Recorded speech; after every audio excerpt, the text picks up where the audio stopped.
नमस्ते विद्यार्थी मित्रांनो. या लेक्चरमध्ये आपण पाहणार आहोत methods of purchase consideration in amalgamation किंवा ॲब्सॉर्प्शन. त्यामध्ये अकाउंटिंग जेव्हा आपण करतो त्यावेळेस परचेस कन्सिडरेशन कसं कॅल्क्युलेट केलं जातं, त्याच्या मेथड्स कोणत्या आहेत हे पाहणार आहे. तर सुरुवातीला आधी आपण पाहू की कशाला आपण अमोलगमेशन म्हणतो किंवा ॲब्सॉर्प्शन म्हणतो. तर अमोलगमेशन when two or more companies decided to come together and to form a new company, then it is called amalgamation. जेव्हा दोन किंवा दोनपेक्षा जास्त कंपन्या एकत्र येतात आणि एक नवीन कंपनी स्थापन करतात, तेव्हा त्याला आपण अमोलगमेशन असं म्हणतो. तर ॲब्सॉर्प्शन म्हणजे काय? When the business of one existing company is taken over by another existing company, then it is called absorption. जेव्हा एखादी अस्तित्वात असणारी कंपनी दुसऱ्या अस्तित्वात असणाऱ्या कंपनीचा बिझनेस विकत घेते, तेव्हा त्याला काय म्हटलं जातं? ॲब्सॉर्प्शन म्हटलं जातं. तर एक्सटर्नल रिकन्स्ट्रक्शन आपण पाहून घेऊ. When the business of existing company is taken over by a new company, then it is called as external reconstruction.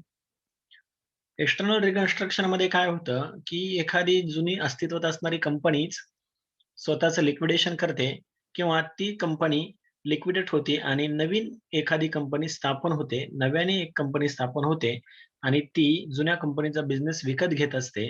तेव्हा अशा परिस्थितीला एक्सटर्नल रिकन्स्ट्रक्शन असं म्हटलं जातं. आता पर्चेस कन्सिडरेशन म्हणजे नक्की काय?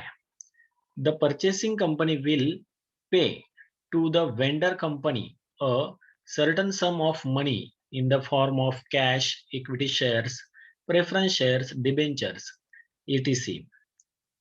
as agreed upon. The amount will be depend upon a careful valuation of all assets, including goodwill and liabilities. This amount, which is agreed to be paid or to be paid to the liquidator of the vendor company, is called as purchase consideration.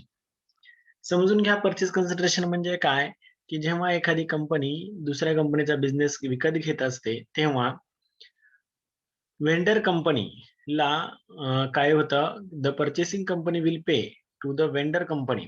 Purchasing company म्हणजे ज्याने business विकत घेतलेला आहे, ती company जुन्या कंपनीला जेव्हा काही सर्टन सम ऑफ मनी, काही ठराविक रक्कम अशी देते. कोणत्या फॉर्ममध्ये देते ती? ती कॅशमध्ये असू शकते, इक्विटी शेअर्समध्ये असू शकते, प्रेफरन्स शेअर्समध्ये असू शकते किंवा डिबेंचर्समध्ये असू शकते किंवा इत्यादी. सगळ्यांचं एक कॉम्बिनेशन पण असू शकतं किंवा ह्यातले काही शेअर्स, डिबेंचर्स किंवा कॅश अशा प्रकारे कॉम्बिनेशन सुद्धा असू शकतं. अशा प्रकारे ती रक्कम देत असते. The amount will depend upon as careful valuation. जेव्हा ही अमाउंट दिली जाते, तेव्हा त्याचं नीट व्यवस्थित व्हॅल्युएशन केलं जातं. कशाचं? ऑल ॲसेट्स, सगळ्या ॲसेटचं, इन्क्लुडिंग गुडविल. गुडविलचं सुद्धा व्हॅल्युएशन केलं जातं. अँड लायबिलिटीज, नुसतं ॲसेट्सच नाही, तर लायबिलिटीचं सुद्धा व्हॅल्युएशन केलं जातं. The amount which is agreed to be paid, मग काय केलं जातं, की एक ठराविक रक्कम द्यायची ठरवलं जातं आणि ती रक्कम कोणाला दिली जाते? To be paid to the liquidator of vendor company. जेव्हा ती रक्कम लिक्विडेटरला दिली जाते, कारण पहिल्या ज्या आधी अस्तित्वात कंपन्या होत्या त्यांचं काय होत असतं, लिक्विडेशन होत असतं. तेव्हा लिक्विडेशन झाल्यानंतर एक लिक्विडेटर नेमला जातो आणि त्या लिक्विडेटरला ती रक्कम दिली जाते. त्याला काय म्हटलं जातं? पर्चेस कन्सिडरेशन असं म्हटलं जातं. आता पर्चेस कन्सिडरेशन देण्याच्या काही मेथड आहे. त्यातली पहिली मेथड आहे लंप मेथड किंवा डायरेक्ट मेथड. आता ही म्हणजे काय ती नीट आधी समजून घेऊ. When the purchasing company agrees to pay lump sum or fixed amount to the vendor company, it is called lump sum method, lump sum payment of the purchase consideration. जेव्हा purchasing company, खरेदी करणारी company agree होते, तयार होते to पे, पैसे देण्यासाठी lump सम, एक ठराविक रक्कम किंवा फिक्स रक्कम टू द वेंडर कंपनी, जुन्या कंपनीला ज्याचा बिझनेस विकत घेणार आहे अशा कंपनीला. It is a call a lump sum payment of purchase consideration. जेव्हा ती एक ठराविक रक्कम दिली जाते, तेव्हा त्याला पर्चेस कन्सिडरेशनची लंप सम मेथड असं म्हटलं जातं. तर उदाहरणार्थ फॉर एक्झाम्पल पाहू. X limited agree to take over the business of Y limited for ₹3 lakh. In case the purchase consideration is ₹3 lakh. X लिमिटेडने वाय लिमिटेडचा बिझनेस विकत घ्यायचं ठरवलेलं आहे तर अशा वेळेस एक्स लिमिटेड वाय लिमिटेडला 3 लाख देणार असेल तर 3 लाख रुपये काय असणार आहे? पर्चेस कन्सिडरेशन असणार आहे. दुसरी मेथड आहे net asset method. Net asset method म्हणजे काय? In this method information regarding asset and liability taken over by the company is given.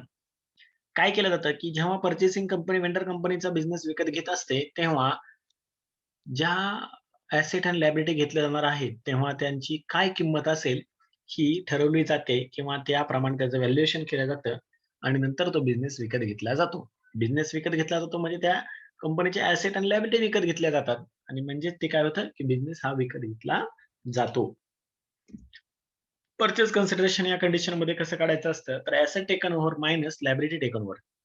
ज्या काही ॲसेट घेतलेल्या असतील, त्यामधनं काही लायबिलिटी घेतलेल्या असतील, तर ॲसेटमधून लायबिलिटी वजा करायची आणि जी रक्कम राहील त्याला आपण काय म्हणणार? पर्चेस कन्सिडरेशन असं म्हणतो. उदाहरणार्थ पाहू.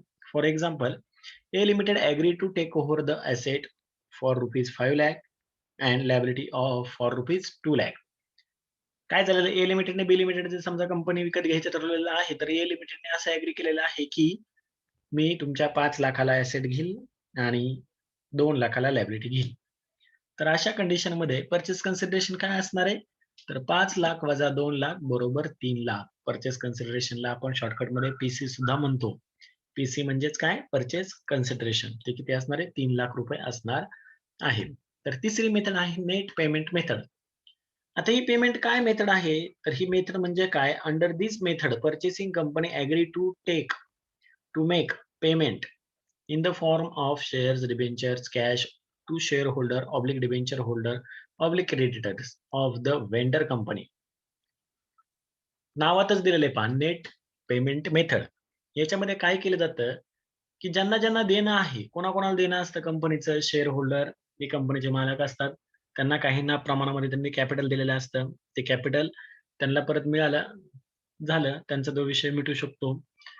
डिबेंचर्स होल्डर्स असतील किंवा क्रेडिटर्स असतील, या सगळ्यांना वेंडर कंपनीच्या शेअर होल्डर, डिबेंचर होल्डर, परत आणखीन क्रेडिटर्स यांना पर्चेसिंग कंपनी पेमेंट करते. कारण त्या कंपनीचं देणं त्यांना असतं. मग ही नवीन कंपनी त्या कंपनीच्या लायबिलिटींचं म्हणजेच share holder, debenture holder, creditors यांचे जे काही लायबिलिटी असतील त्यांचं ते पेमेंट करत असतात. तर त्या केसला जे काही पेमेंट केलं जातं त्याला नेट पेमेंट मेथड सुद्धा म्हटलं जातं. Thus, the total of all those different form of payment is a purchase consideration. तर हे वेगवेगळे प्रकार असे पर्चेस कन्सिडरेशनचे आहेत.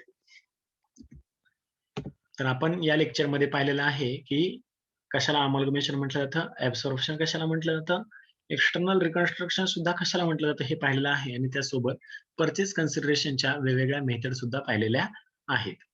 तर मग आपण या लेक्चरमध्ये आता इथे थांबूयात.